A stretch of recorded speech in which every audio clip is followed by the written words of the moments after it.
మీ శ్రేయస్సు కోసం చేసే పూజలు, హోమాలు, యజ్ఞాలు ఇప్పుడు ఒక్క క్లిక్ దూరంలో వేదమందిర్.com. అందరికీ నమస్కారం. సుమన్ టీవీకి స్వాగతం. నేను గీతాంజలి. ఇవాళ మన అతిథి శ్రీచక్రపీఠం వ్యవస్థాపకులు, ప్రముఖ జ్యోతిష్య పండితులు, సుమన్ టీవీ ప్రేక్షకులందరికీ ఎంతో సుపరిచితులు. ప్రతి అంశాన్ని చాలా వివరంగా మనకు అర్థమయ్యే విధంగా చెబుతూ ఎన్నో పరిహారాలని కూడా తెలియచేస్తూ ఎంతో మందికి ఒక దిశానిర్దేశం చేస్తూ ఉంటారండి వారి వీడియోస్ ద్వారా. అంటే కేవలం ఆస్ట్రాలజీ కాదు, మన లైఫ్ ని మనం ఎలాగ సెట్ చేసుకోవాలి, కొన్ని ఆటుపోట్లు ఉన్నటువంటి పరిస్థితులు అనేది కూడా చెబుతూ ఉంటారు. ఇందులో భాగంగా చాలా పరిహారాలు గురువు గారు తెలియజేస్తూ ఉంటారు. అవి చిన్న చిన్నగానే ఉంటాయి, కానీ మన జీవితంలో చాలా మార్పును తీసుకొస్తాయి, పెద్ద సమస్యల నుంచి బయటపడేస్తాయి. అందులో భాగంగా పరిహారాలు అనే కార్యక్రమాన్ని ఏర్పాటు చేస్తున్నామండి. ఈ కార్యక్రమంలో కామెంట్స్ రూపంలో మీ సందేహాలు, సమస్యలను మీరు అడగొచ్చు. వాటికి పరిహారం ఏం చెబుతారు గురువు గారు అనేది వీడియో ద్వారా తెలుస్తుంది అనమాట. మరి చాలా మంది కొన్ని కామెంట్స్ లో అడిగారు. ఆ పరిహారాలు అంటే ఏవైతే సమస్యలు ఉన్నాయో అవి వాళ్ళ గురువు గారితో మాట్లాడి అవి నివృత్తి చేసుకునే ప్రయత్నం చేద్దాం. గురుగారు నమస్కారం అండి. శ్రీమాత్రే. పరిహారం ఈ కార్యక్రమానికి స్వాగతం అండి. చాలా రకాల సమస్యలు ఉంటాయి, వాటన్నిటికీ కూడా పరిహారం కోసం ఎదురు చూస్తూ ఉంటారు. కానీ అవి ఎవరిని అడగాలి, ఎలా సందేహాలు నివృత్తి చేసుకోవాలనేది పెద్ద సమస్య. ఇందులో భాగంగా ఇలాంటి గురువు వచ్చినప్పుడు మమ్మల్ని కామెంట్ రూపంలో అడుగుతూ ఉంటారు, ఇలా గురువు గారిని ఇలా అడగండి అని. అందులో అడిగింది ఏమిటంటే, వాళ్ళు ఎన్నో రోజులుగా, ఎన్నో సంవత్సరాలుగా ఎదుర్కొంటున్నటువంటి సమస్య, వాళ్ళకు ఉన్నటువంటి ల్యాండ్ అమ్ముడు పోవట్లేదు అని. అంటే దీనికి ప్రాబ్లం ఏంటో తెలియట్లేదండి, మేము రకరకాలుగా ప్రయత్నించాము, మా చుట్టుపక్కల ఉన్న ల్యాండ్లన్నీ అమ్మేసుకుంటున్నారు కానీ మాదొకటే ఉండిపోతోంది. మళ్ళీ రేట్లు ఏమన్నా లేవా అంటే మంచి ప్రైమ్ ప్లేస్లోనే ఉంది, మంచి ప్రైమ్ లొకేషన్, అన్ని బాగానే ఉన్నాయి కానీ ల్యాండ్ అమ్ముడు అవ్వట్లేదు. ఇది ఎవరి ప్రాబ్లం, మాకా లేకపోతే ఆ స్థలానికి ఉన్న ప్రాబ్లమా అని అడుగుతున్నారు. దీనికి పరిహారం తెలియచేయండి. శ్రీ గురుభ్యో నమః. శ్రీమాత్రే నమః. ఫస్ట్ థింగ్ ఏంటంటే, ఈ ల్యాండ్లు అనేసరికి మనం చాలా రకాలుగా ఆలోచించాలి. నేను పరిహారం అయితే చెప్తాను కానీ కొన్ని విషయాలు అయితే చెప్తాను, ఇవి తప్పకుండా మీరు వినాలి కూడా. ఎందుకోసం అంటే, మీరు ఏదైనా ల్యాండ్ అమ్మబోతున్నప్పుడు ఫస్ట్ మీ జాతకం చూపించుకోవాలి. మీరు రైట్ టైంలో అమ్ముతున్నారా, రాంగ్ టైంలో అమ్ముతున్నారా అనేది చాలా ఇంపార్టెంట్ ల్యాండ్ అమ్మేయడం. ఎందుకోసం అంటే, నేను నా జీవితంలో చాలామంది నేను చూశాను. అది ఎలాంటిదంటే, నరం మీద పుండు, నడిమంతరపు సిరి, ఇవి రెండు మనిషిని ఊరికే కూర్చొనివ్వవు. నరం మీద పుండు అయిందనుకోండి, ఇంకా అది నొప్పి అవుతా ఉంటుంది, అసలు నేను ఎక్కడ కూర్చోబెట్టదు అది. అట్లాగే నడిమంతరపు సిరి వచ్చింది, డబ్బులు వచ్చేసాయి, నీకు ఎలాంటి ప్లాన్ లేదు, ఏం లేదు, డబ్బులు వచ్చేసాయి, నిన్ను మోసగల టార్గెట్ చేసేస్తుంది. ఆ డబ్బులు ఎక్కడో ఒక దగ్గర పెట్టి మొత్తం పోగొట్టుకుంటారు. నేచరు ఒక్కటి బాగా గుర్తుపెట్టుకోండి, మీకు ఏదైనా ల్యాండ్ టైంకి అమ్ముడు పోవట్లేదు అని అంటే ఏదో మీది బ్యాడ్ టైం ఉంది, మీ డబ్బులు పోబోతున్నాయి కాబట్టి మీకు భగవంతుడు అది అమ్మనివ్వట్లేదు అన్న ఒక పాజిటివ్ థింకింగ్లో అయితే పక్కా ఉంటుంది. ఎందుకోసం అంటే, నా లైఫ్లోనే నాకు కొన్ని అనుభవాలు జరిగాయి. నేను ల్యాండ్ అమ్ముదామనుకున్న ప్రతిసారి అది రేట్ నేను ఎక్కువ చెప్తాను, వాడు తక్కువ అంటాడు, ల్యాండ్ నేను అమ్మకపోవడము, నేను అమ్ముదాము అని అనుకున్న టైంకి ఎవడో ఒకడు అడగడం, వాడు తక్కువ రేట్ కనడము, డీల్ సెటిల్ అవ్వకపోవడము. నేను ఎప్పుడైతే అమ్ముదాం అనుకుంటానో నాకు ఏదో బిజినెస్ డీల్ వచ్చి ఉంటుంది, ఆ బిజినెస్ డీల్లో పెట్టుబడి పెడితే నాకు మంచి లాభాలు వస్తాయి, దీన్ని అమ్మేద్దాం అనుకొని పోవడం. నాకు దైవానుగ్రహం ఉంది కాబట్టి ఆ డీల్ అవ్వలేకపోవడము, ఒక 2 నెలల తర్వాత అది ఫేక్ బిజినెస్ డీల్ అని తెలవడం. సో నాకు నా అమౌంట్ సేవ్ అయ్యింది. నేను అదే నాకు హడావిడిపై తొందరపడి అమ్మేసి నేను ఆ ఫేక్ బిజినెస్ లో డబ్బులు పెట్టేసి ఉంటే ఇటు ల్యాండ్ లేదు, ఇటు డబ్బులు లేదు. ఒకటి, భూమి ఉంటే తొందర పడకండి భూమి అమ్మే విషయంలో. ఎందుకోసం అంటే, నడిమంతరపు సిరి అంటారు దాన్ని. భూమి అమ్మగానే ఎక్కువ డబ్బులు వస్తాయి, వాటిని ఏం చేయాలో మీకు తెలియదు. మీరు పక్కా క్లారిటీగా ఆ డబ్బుని మళ్ళీ ఎక్కడ ఇన్వెస్ట్ చేయాలనే క్లారిటీ ఉంటేనే అమ్మండి, లేకపోతే అమ్మకండి. ఎందుకోసం అంటే, మార్కెట్లో ఎక్కడైనా సరే భూమి కొనేటప్పుడు కొన్ని మోసాలు బాగా జరుగుతాయి. ఎలాంటి మోసం అంటే, అందులో టాప్ నంబర్ 1 మోసం ఒకటి ఉంటుంది. ఏంటంటే, ల్యాండ్ డాక్యుమెంట్ క్లియర్గా ఉంటుంది, టైటిల్ క్లియర్ ఉంటాయి, అన్నీ ఉంటాయి. నువ్వు కొనగానే కరెక్ట్గా 10 రోజులకి వాడికి డబ్బులు వెళ్ళిపోతాయి, కొన్నవాడు అమ్మినవాడు అంతా సెటిల్ అయిపోతాడు, అంత అయిపోతాడు. వాడి బలగంలో ఎవడో ఒకడు వస్తాడు, పాలివాళ్ళు ఎవరో వస్తారు, కేసేసేస్తారు, కథ. ఇంకా నువ్వు ఆ ల్యాండ్ ఎటు అమ్మలేవు, పొజిషన్లోకి వెళ్ళినా కానీ వాళ్ళు వచ్చి గొడవలు చేస్తారు, నువ్వు వాళ్ళకి మళ్ళీ సెటిల్మెంట్ చేసుకోవాల్సి వస్తుంది. సో నువ్వు ఎంత అడ్వకేట్ దగ్గరికి పోయి ఎంత లీగల్గా చూసుకో, ఫ్యామిలీ సర్టిఫికేట్ ఇంక్లూడెడ్ కాకుండా, అంటే ఫ్యామిలీ ట్రీ ఉంటుంది, అనువంశిక ఆస్తి అయితే కనుక ఫ్యామిలీ ట్రీ ఉంటుంది. ఆ ఫ్యామిలీ ట్రీ చూడకుండా ఎట్టి పరిస్థితుల్లో ల్యాండ్ కొనకండి. కంపల్సరీ ఫ్యామిలీ ట్రీ చూసుకోండి, కొనేదైనా అమ్మేదైనా సరే. అది బాగా గుర్తుపెట్టుకోండి. ఫ్యామిలీ ట్రీ మిస్ అయింది. ఇప్పుడు ఉదాహరణకి ఒక్కోళ్ళు కొనుక్కున్నారు, ఇంకొకళ్ళు అది మూడో అమ్మకం అయినా సరే లింక్ డాక్యుమెంట్లు తప్పకుండా చూసుకోండి. సో ఇప్పుడు పరిహార విషయానికి వస్తే, భూమి అమ్ముడు పోవాలన్నప్పుడు మొదలు మీకు దైవ బలం ఉందా లేదో చూసుకోండి. మీకు దైవ బలం సరిగ్గా లేకపోతే మీ భూమి అమ్ముడు పోదు. ఎలా తెలుస్తుంది గురుగారు? దైవ బలం ఉంటే మీ గ్రహస్థితి, మీరు జాతకం చూపించుకోవాలి. జాతకం అంటే ఎవరి పేరు మీద ఉంటుందో వారి వాళ్ళ జాతకం, అంటే దాని మీద పేరు మీద ఉండడమే కాదు, లబ్ధి పొందే వాళ్ళు కూడా ముఖ్యమే. ఇప్పుడు ఉదాహరణకి ఇన్కమ్ ట్యాక్స్ వాళ్ళ భార్య పేరు మీద పెడతాడు, భర్త లబ్ధి పొందేది ఎవరు? కుటుంబమే కదా. సో యజమాని చాలా ఇంపార్టెంట్, లబ్ధి పొందే వ్యక్తి చాలా ఇంపార్టెంట్. సో కాబట్టి జాతకం చూపించుకోవాలి. నీకు బ్యాక్ టైం ఉంది అనుకో, గ్రహబలం లేదు, బ్యాక్ టైం ఉంది, ల్యాండ్ అమ్మొద్దు అని చెప్పేస్తాను నేనైతే. ఈ టైంలో గురుగారు నా ల్యాండ్ అమ్ముడు పోవట్లేదు అంటే నీ జాతకం తీసుకురా అంట, చూసి నీకు ఇప్పుడు బ్యాక్ టైం, ఈ పీరియడ్ బ్యాక్ టైం. ఇప్పుడు నువ్వు ల్యాండ్ అమ్ముదామనుకున్నా, అమ్మినా కానీ నీకు అది నిలవదు, నీ డబ్బులు ఎగిరిపోతాయి, ఉష్కాకి ఎగిరిపోతాయి. కాబట్టి బ్యాక్ టైంలో ల్యాండ్ అమ్మొద్దు. అది ఎంత రేట్ వచ్చినా ఏది వచ్చినా బ్యాక్ టైంలో అమ్మొద్దు. మనకి ల్యాండ్ రేట్ ఇంపార్టెంట్ కాదు, ఒకటి గుర్తుపెట్టుకోండి, భూమి ఎప్పటికైనా ధర పెరుగుతుంది తప్ప తగ్గదు. నీ దగ్గర టైటిల్ క్లియర్ ఉన్నప్పుడు, లీగల్స్ అన్నీ క్లియర్ ఉన్నప్పుడు భూమి ధర ఎప్పుడైనా పెరుగుతుంది తప్ప తగ్గదు. కాబట్టి దాని గురించి హడావిడి పడొద్దు. నీకు గుడ్ టైం ఉంది, నీ ఫర్దర్ ఇన్వెస్ట్మెంట్స్ మంచిగా ఉన్నాయి, నీకు దీనికన్నా ఎక్కువగా లాభం రాబోతుంది, ఇంకో మంచి ల్యాండ్ దొరుకుతుంది అన్నప్పుడు మాత్రమే సేల్ చేయాలి. అదొక. సో గ్రహ బలం చూసుకోవాలి, తర్వాత దైవ బలం చూసుకోవాలి. దైవ బలం అంటే అది మీకు సింపుల్ గా తెలిసిపోతుంది. దైవ బలం, నీకు దైవ బలం సరిగ్గా లేదనుకోండి, నీకు వచ్చే సిమ్టమ్ చెప్తాను. నువ్వు ఎక్కడికైనా వెళుతూ ఉంటావు, వెళ్ళేటప్పుడు సడన్ గా నీకు ఊడ్చేవాళ్ళు తూడ్చేవాళ్ళు నీకు ఎదురు పడతా ఉంటారు. నువ్వు ఎక్కడ షాప్లకు ఏదో డీల్ మీద పోతా ఉంటావు, నీకు ఎప్పుడు ఎక్కడ పోయినా ఊడ్చేవాళ్ళు తూడ్చేవాళ్ళు నీ ముందు నీకు అడ్డం వస్తారు. ఓకే, అంటే వాళ్ళ పని వాళ్ళు చేసుకుంటారు, వాళ్ళు చెడు అని కాదు. నువ్వేందంటే గనక ఎరాడికేషన్, దాన్ని ఏంటంటే శకున శాస్త్రం అంటారు. శకున శాస్త్రం రీతి ఏంటంటే, నువ్వు ఊడ్చే తూడ్చే టైంలో నువ్వు అక్కడికి వెళ్ళావనుకో, అది నీకు దైవ బలం లేదు అని అర్థం. వాళ్ళు ఎదురుపడ్డం వల్ల కాదు, నీకు అది టైం అనేది కొలాషన్ అవుతుంది. సో నీకు సిమ్టమ్, మనిషితో సంబంధం లేదు, మనసుతో సంబంధం, కొలాషన్ అనమాట. సో నీకు నెగిటివ్ టైం ఉన్నప్పుడే నువ్వు ఆ టైంలో వెళ్తావు, నీ మీద దుమ్ము పడుతుంది. అంటే అర్థమైంది అని అంటే నీది నెగిటివ్ టైం నడుస్తుంది, నీకు దైవబలం లేదు అని అర్థం.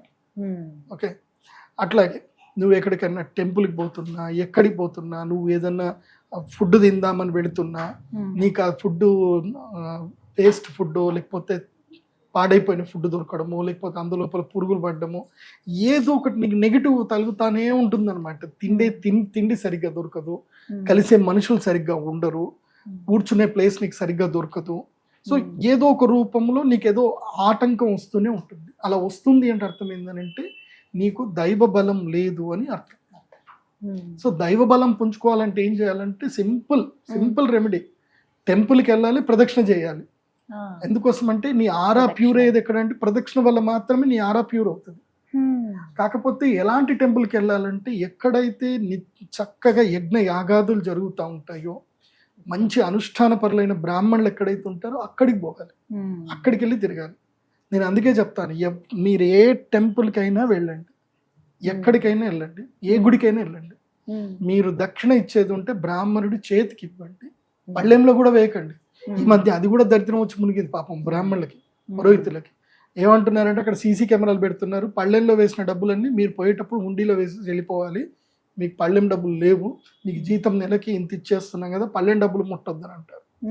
అవి ఏవీ లేదు, మీరు ఇచ్చే డబ్బులు నీట్గా వీలైతే ఒక ఎన్వెలప్ కవర్లో పెట్టి ఆయన పేరు రాసి మీరు ఆయన వాళ్ళ చేతికి డబ్బులు ఇవ్వండి, లేదంటే వాళ్ళకి ఫోన్పే కానీ గూగుల్ పే కానీ చేయండి. ఎందుకోసం అంటే అక్కడ మంత్ర బలము, యంత్రానికి బలం ఎవరు ఇస్తున్నా అంటే బ్రాహ్మణుడు ఇస్తున్నాడు మంత్ర బలం. నువ్వు ఆ బ్రాహ్మణుడే సాటిస్ఫైగా దేవుడికి పూజ చేయకపోతే దేవుడు కూడా సాటిస్ఫై కాడు. మంత్రాధీనంతో దైవతం. దేవుడు దేనికి అంటే మంత్రానికి ఆధీనం. మంత్రం ఎవరి ఆధీనంలో ఉందంటే బ్రాహ్మణ ఆధీనం.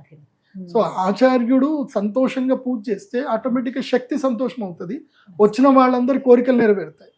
సో అక్కడ అర్చకుడు బ్రాహ్మణుడే సంతోషంగా లేకపోతే దైవం కూడా సంతోషం ఉండదు. అది కూడా శాస్త్ర ప్రకారంగా సంతృప్తి పొందే బ్రాహ్మణులు ఉంటారు. అత్యాశ పోతే దానికి ఎవరు ఏం చెప్పలేరు అనుకోండి, అది కూడా తప్పే. అత్యాశ కూడా తప్పే. కాకపోతే ఏంటంటే తనకి ధర్మబద్ధంగా తను ఉండడానికి ఏదైతే తనకి ఇంటర్నల్ గా ఒక సాటిస్ఫాక్షన్ ఉండాలి, ఇంటర్నల్ గా అన్సాటిస్ఫాక్టరీ మాత్రం ఉండకూడదు. అది సో అందుకే బ్రాహ్మణులకు దక్షిణ ఇవ్వండి, గుడిలో అర్చన చేసుకోండి, అట్లా దైవ బలం ఉందండి. ప్రదక్షిణ చేస్తే ఆరా ప్యూర్ అవుతుంది. ప్రదక్షిణ చేయడం అది నిదానంగా దైవనామస్మరణ చేస్తూ ప్రదక్షిణ చేస్తే అద్భుతంగా శక్తి వస్తుంది. సో దైవ బలం గ్రహ బలం రెండు చెప్పాను. ఇవి రెండు బలంగా ఉన్నప్పుడే నువ్వు వెళ్ళి ఆ భూమిలో బలం తీసుకురావాలి.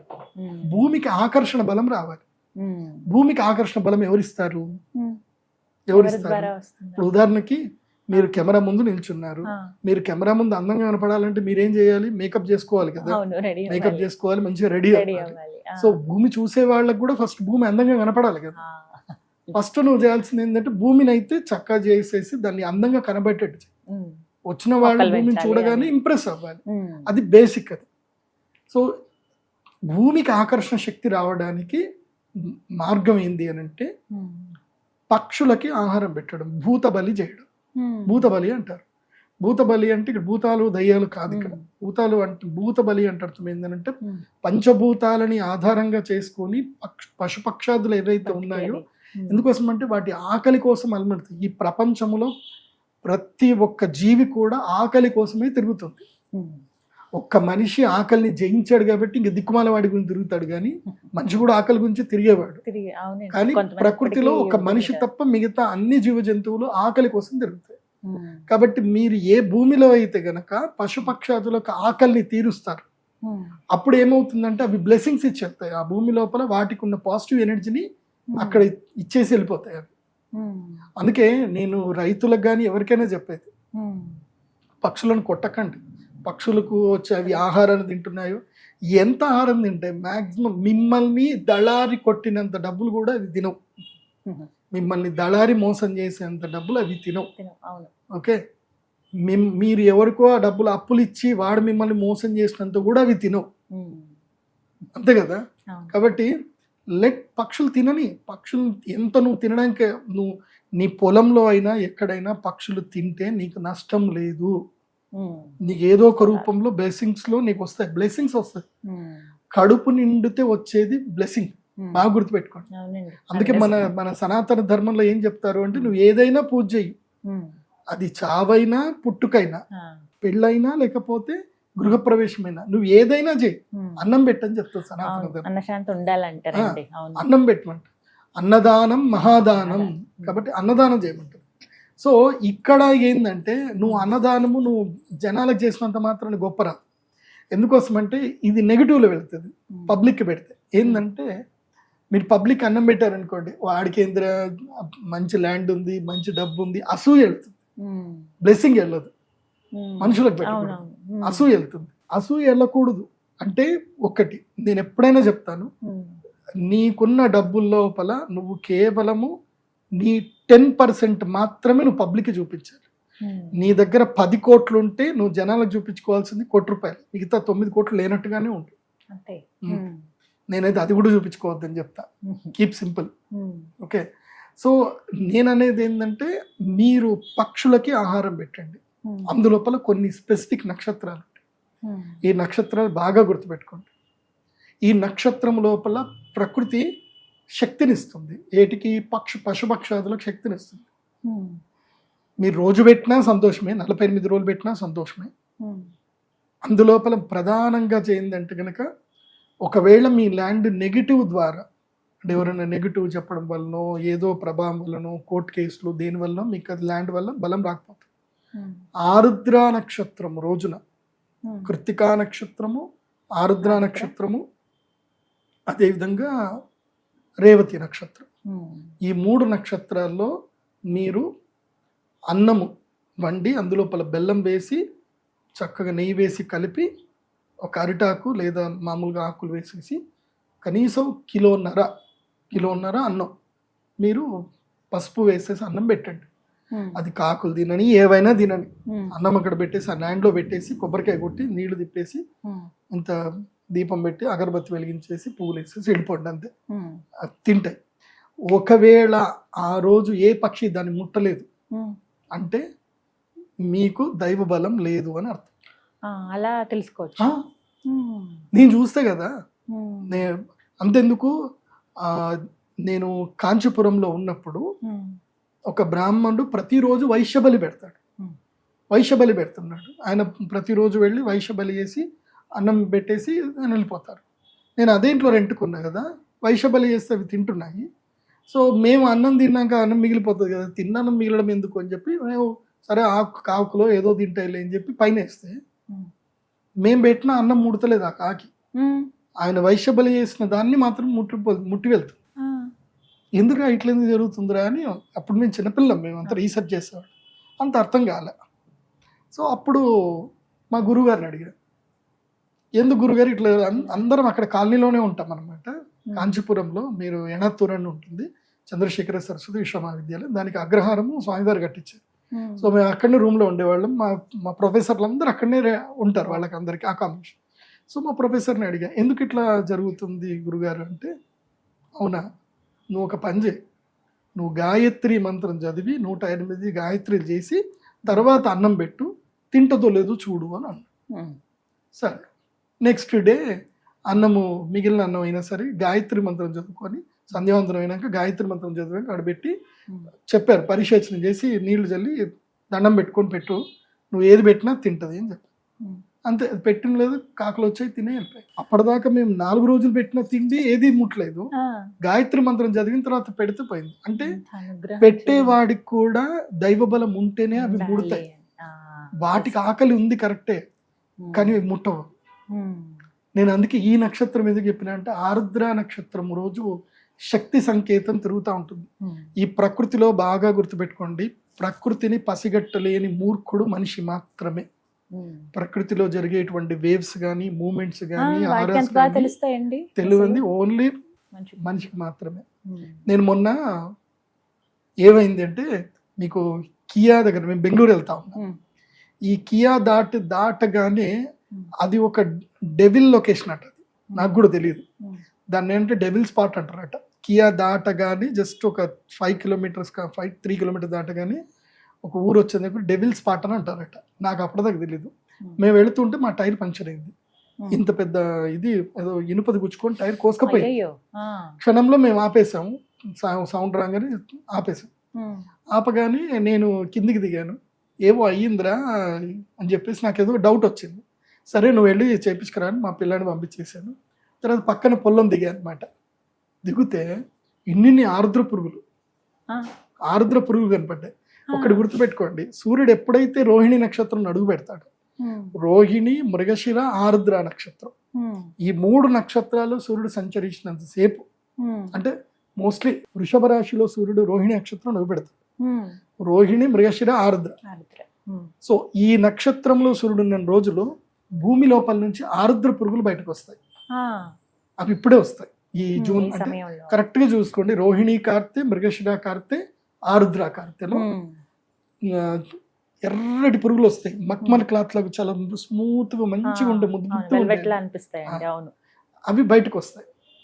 సో నేను అక్కడ వెళ్ళి అవి చూసి, ఇంకోటి కూడా తెలుసా, ఆరుద్ర పురుగులు అందరికి కనబడవు, అదృష్టం ఉన్న వాడికి మాత్రమే కనిపిస్తుంది. అండ్ అది కూడా నువ్వు న్యాచురల్ గా నువ్వు వెతక్కుండా వెళ్ళాలి, వెతుక్కుంటూ వెళ్ళి కనబడితే అది వేరు, కానీ నీకు అకస్మాత్తుగా అవి కనబడాలి, అప్పుడు నీ అదృష్టం కనిపించాయండి. నేను వెళుతూ ఇన్ని ఆర్ద్ర పురుగులు చూస్తే ఎంత ఆనందం అనిపించిందో.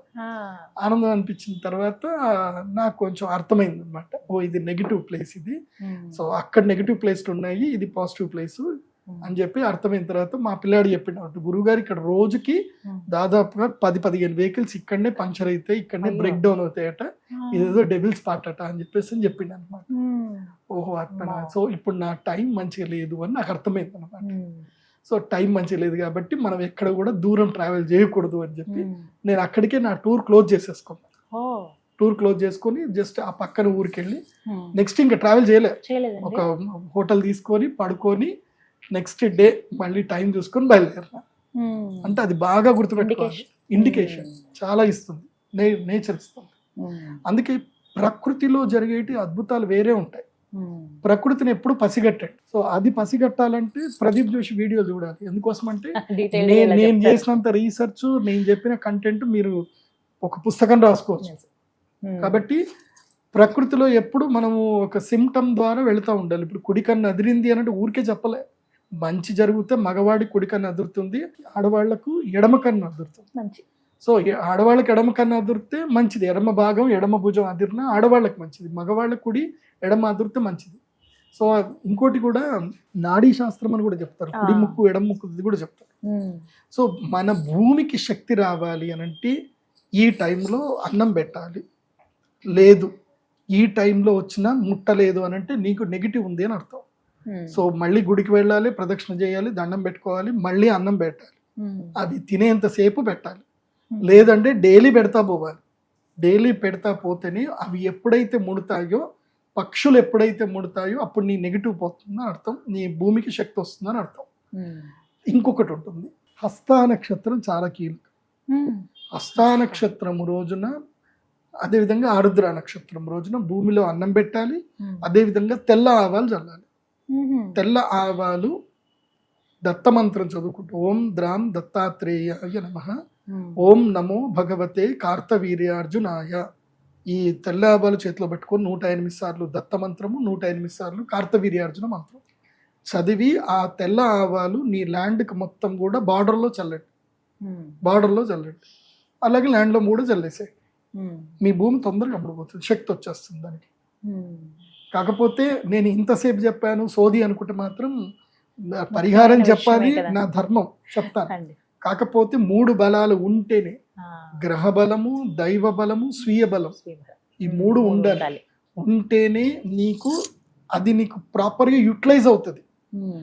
నువ్వు అమ్ముడు పోవాలనుకుంటే ఇవేవి లేకుండా డైరెక్ట్ వెళ్ళి నువ్వు తెల్లవాళ్ళు వేసినా అమ్ముడుపోతుంది. కానీ తెలుసుకోవాలి కదండి, నీకు వచ్చిన డబ్బు నీకు ఉపయోగపడకపోతే, అది కూడా ఇబ్బంది. గ్రహ బలం లేదు, దైవ బలం లేదు, భూమికి బలం ఇచ్చేసినావు, ఓకే డబ్బులు వచ్చాయి, పక్కన వచ్చినాడు లేపుకొని వెళ్ళిపోయాడు, ఏం చేస్తావు? ఎందుకురా పరిహారం చేశానని నన్ను తిట్టుకుంటా. కాబట్టి ప్రతి మనిషికి 3 బలం, అంటే స్వీయ ఆత్మబలం, గ్రహ బలం, దైవ బలం, ఈ 3 బలాలు చూసుకొని ఏ డీల్ కైనా ముందుకెళ్ళాలి. ఆ డీల్ చేసేటప్పుడు ప్రతి దానికి ఆలోచించుకొని వెళ్ళండి. ఈ కాలంలో మోసగాళ్ళు బాగా ఎక్కువయ్యారు. డబ్బులు మీ దగ్గరికి వస్తే మీకు మనసు ఆగదు. ఎందుకోసం అంటే ఈ డబ్బులు రొటేషన్ చేయాలని మొత్తం పోగొట్టుకుంటారు. నేనైతే క్లియర్గా, నేను ఫినాన్షియల్ ఆస్ట్రాలజర్ని కాబట్టి చెప్తున్నాను, మీ దగ్గర డబ్బులు ఏమైనా వస్తే ఉంటే అది ఎట్లా పోవాలని కావాలంటే పోతే పోను 30,000 రూపాయలు కన్సల్టేషన్ ఇచ్చి నా దగ్గరికి వచ్చి నేను చెప్పినట్టుగా మంచిగా సేఫ్గా మీ డబ్బులు రొటేషన్ చేసుకోండి, ఇన్వెస్ట్మెంట్ చేసుకోండి. కానీ మాత్రం ఎవరి దగ్గరికి అంటే వాళ్ళ దగ్గరికి వెళ్ళిపోయి, ఎందుకోసం అంటే ప్రపంచంలో 100కి 80% మోసగాళ్లే ఉన్నారు. మీ డబ్బులు మింగడం తప్ప మీకు తిరిగి ఇవ్వడం ఎవడివ్వడు. అండ్ అప్పులు ఇవ్వడము, ప్రామిసరీ నోట్లు, చెక్కులు దేనికి పనికిరావు. అవి దేనికి పనికిరావు. మీరు కనీసం అన్నం వేసుకొని తినడానికి కూడా పని చేయకూడదు, వేస్ట్. మీరు కోట్ల చుట్టూ జీవితాంతం తిరగాలి అనుకుంటే వేస్ట్. మొన్న ఏదో పేపర్లోనూ దేంట్లో చూశాను, ఒక ముసలోడిని తీసుకొని వెళ్తున్నారు పోలీసులు, అతనికి యావజ్జీవ కారాగార శిక్ష పడిందట, 14 ఏళ్ళు జీవిత శిక్ష. ఎప్పటి కేసుకి? 30 ఏళ్ల క్రితం కేసుకి జడ్జిమెంట్ వచ్చిందట.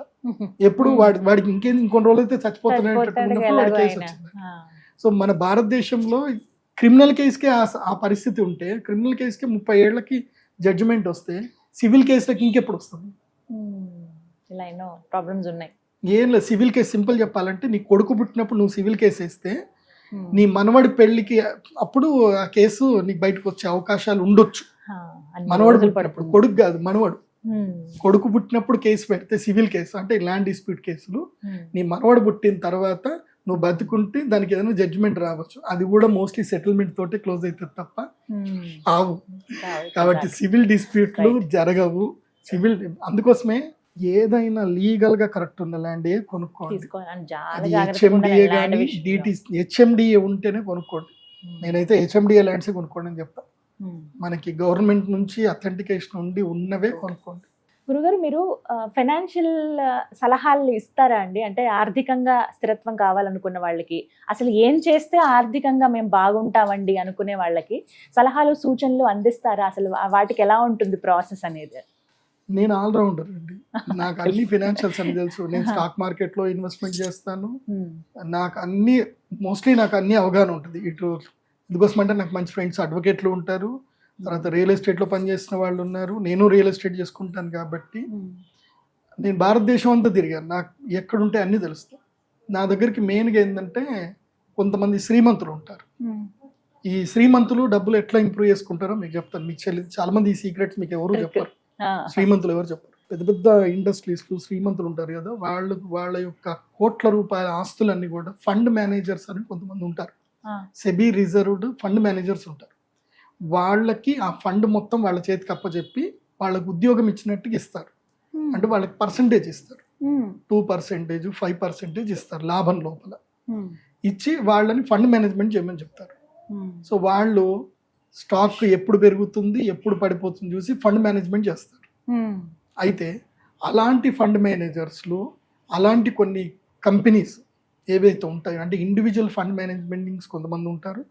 అలాంటి కొంతమంది 100 కోట్ల రూపాయలు లిక్విడిటీ, 10 కోట్లకు మించి లిక్విడిటీ ఉన్న వాళ్ళు చాలామంది, నేను ఇంకా ₹1,00,00,000 ఉండొచ్చు, కొంతమంది ఉంటారు.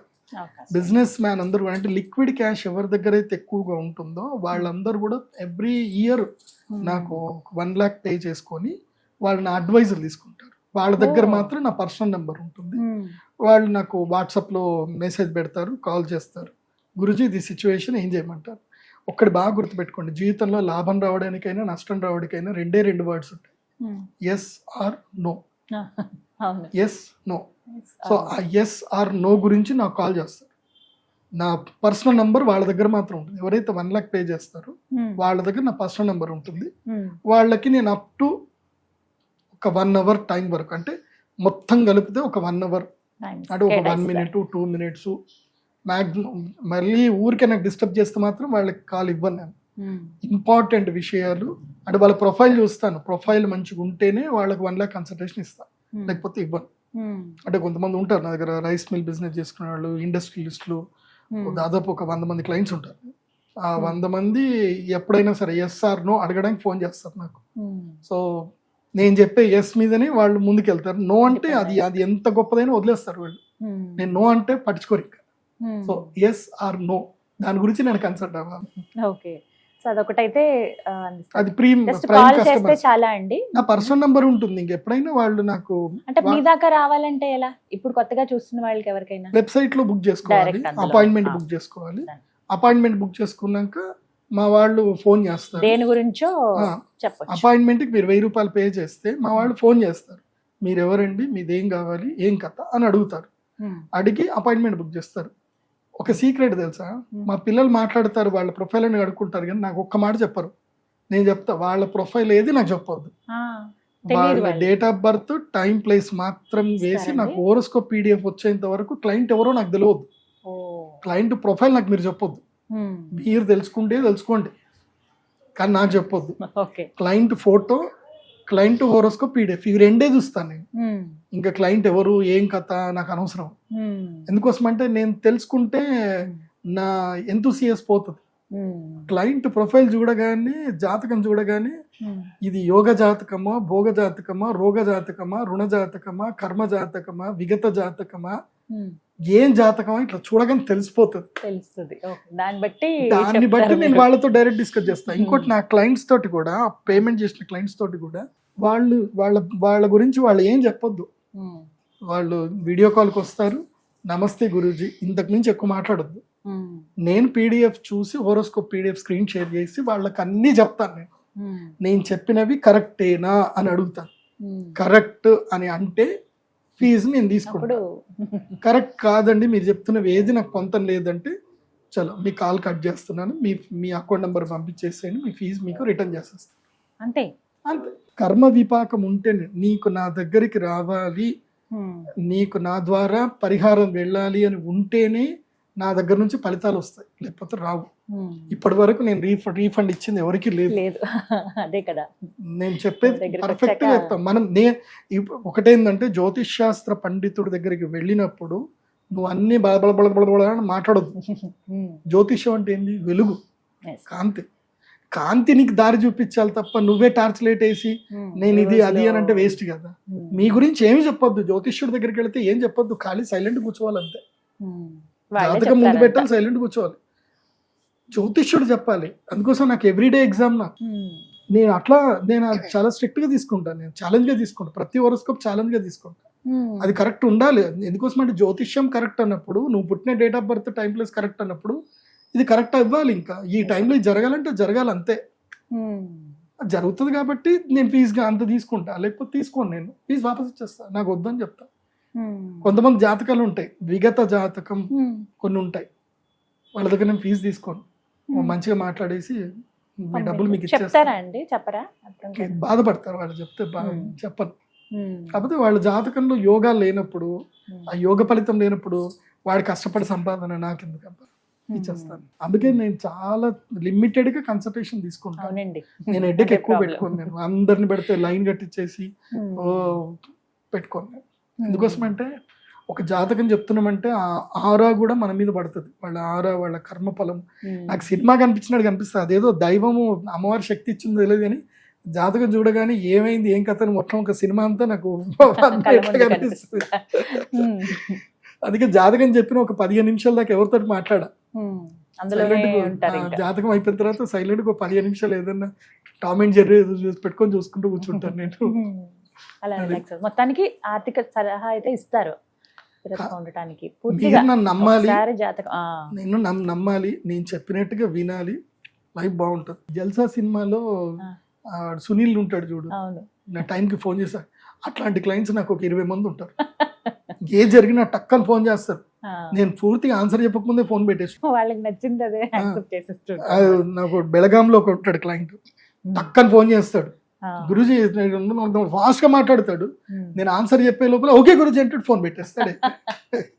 నాకు అనిపిస్తుంది ఈ సినిమాలో నిజం, ఇది వాస్తవం అని చెప్పి. అలాంటి వాళ్ళు ఉంటారు అని. మొత్తానికి ఒకవేళ అపాయింట్మెంట్ తీసుకోవాలంటే డైరెక్ట్ వెబ్సైట్ ద్వారానే బుక్ చేసుకోండి. నాకు ఫోన్లు కూడా చేయకండి. మా పిల్లలే మీకు ఫోన్ చేస్తారు. పేమెంట్ చేస్తేనే మా పిల్లలు మీకు ఫోన్ చేస్తారు. విన్నారు కదా, ప్రదీప్ జోషి గారి అపాయింట్మెంట్ కావాలంటే డైరెక్ట్ వెబ్సైట్ ద్వారా మాత్రమే చేసుకోండి. మీకు ఆఫీస్ నుంచి కాల్ వస్తుంది. తర్వాత ఏం తెలుసుకోవాలనుకుంటున్నారు అనేది ఆ తర్వాత ప్రాసెస్ లో భాగం అన్నమాట. గురుగారు ధన్యవాదాలండి. శ్రీమంత్.